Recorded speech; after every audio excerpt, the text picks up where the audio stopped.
మన తొలి వెలుగు ప్రేక్షకులు అందరికీ నమస్తే.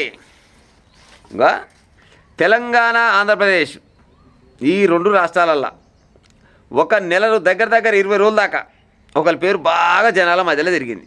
ఎవరిదా పేరు అంటే కేంద్ర మినిస్టర్ కొడుకు లేడు, బండి సంజయ్ సార్ కొడుకు. ఆయన పేరు ఏం పేరు అంటే బండి భగీరథ్.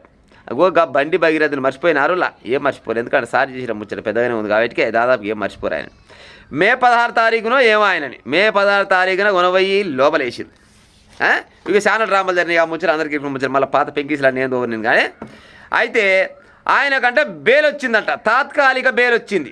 మొత్తం బెయిల్ కాదు, తాత్కాలిక బెయిల్ వచ్చింది. ఎన్ని రోజుల బెయిల్ వచ్చిందంటే కేవలం వారం రోజుల బెయిల్ వచ్చింది. మరి ఏమెక్కడికి ఇచ్చిరు ఈయనకు వారం రోజుల బెయిల్ అంటే కొంతమందికి ఉంటుంది కదా, ఆరోగ్యం బాగాలేని వాళ్ళకు ఈ మధ్యలో గదయినే సార్ ఏమో బయటికి రాలేదా, గట్టనే గీర కూడా వచ్చిండు. ఎట్లా ఈయన ఎక్కడికి వచ్చిండంటే ఈయనంటే ఏదో చదువు చదువుతున్నట్ట.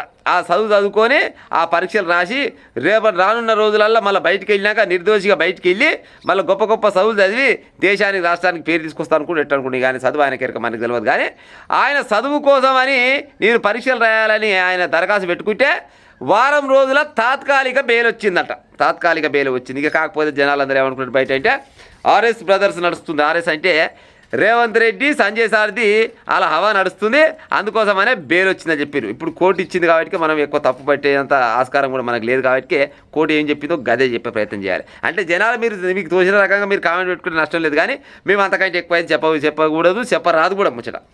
ప్రస్తుతానికి అయితే ఆయన పరీక్షలు రాసే టైం వచ్చిందంట. ఆ పరీక్షల కోసమే ఇచ్చిన తాత్కాలిక బెయిల్ వచ్చింది. మళ్ళీ కొనవై లోపలేసే పని చేస్తారు, కానీ ఒక వారం రోజుల పాటు మాత్రం బయట ఉంటాడంట. దోస్తుగాలు ఏమైనా ఉంటే గట్టిన పోయి కలిసి వచ్చే ఉపాయం చేసుకోరి.